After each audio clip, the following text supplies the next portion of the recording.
Hello, and welcome to this update of the SAS Visual Studio Code Extension for the updates 1.3 through 1.5. Let's get right in. Here I have summarized all the new features. Of course, you can take a look into the changelog for yourself to also learn about all the fixes and other improvements that have been introduced.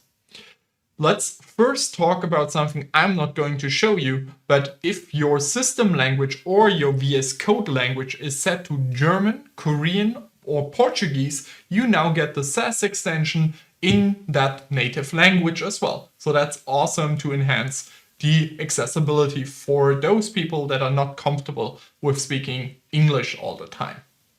In addition to that, there's a lot new options now available within the extension settings. You can get there by going to the Manage icon and then clicking Settings.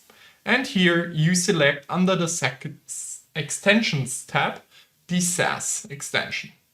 We now have the ability to display the results either side by side, which was the default, or have it in a tabbed view, like you can also do it in Enterprise Guide.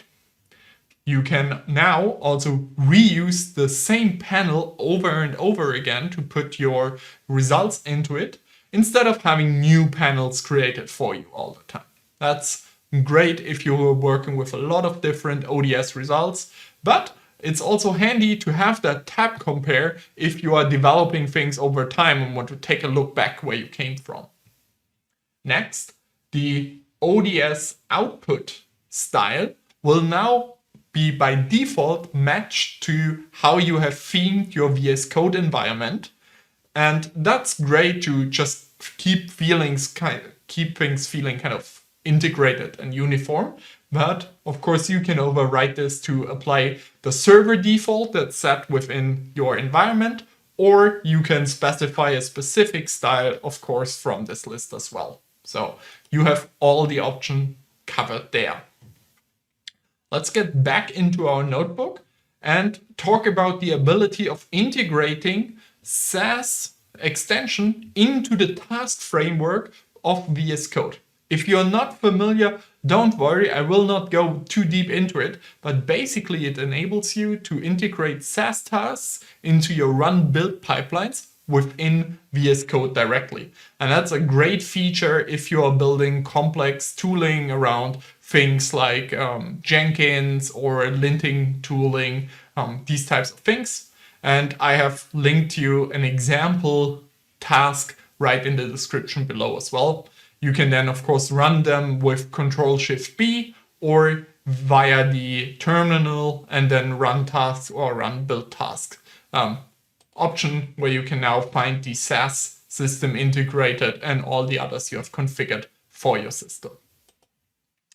Next up is a smaller thing, but super useful depending on your use case. It's the ability that a new macro variable is integrated when you submit your code through the VS Code extension called SAS program file, which will pull the full path into a file name, into a macro variable.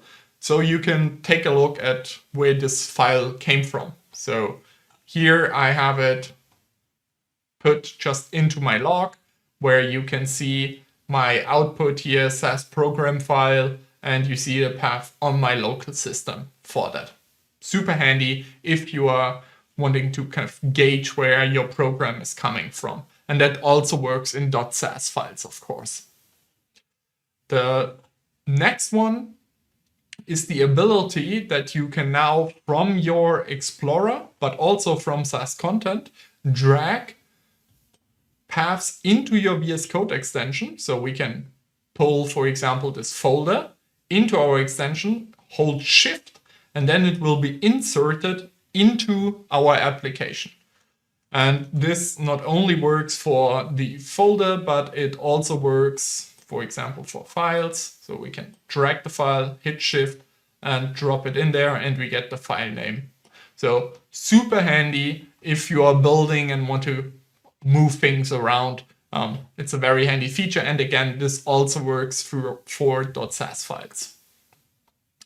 And the final and the biggest feature that has been introduced is the ability to convert notebooks, like the one we are looking at right now, containing SQL code, dataset code or SAS code, and Python code into SAS Studio Flows. You can do that for flows that are located on your local file system, but also for ones that are located within SAS content. So you can right-click your SAS notebook, and then all the way at the bottom, you have Convert to Flow. This brings up a small little dialog prompting us for a name, by default assuming the name of the notebook, which I'm going to accept. Then we get a notification down below that our notebook has been converted into a flow. If we open up that notification, you can also see it saved it to my folder within SAS Studio so that I can work with it. And let's quickly look at the SAS extension. You can also there we can already see our newly created flow. You can also select a notebook from here, right click and convert to flow from here. So same principle.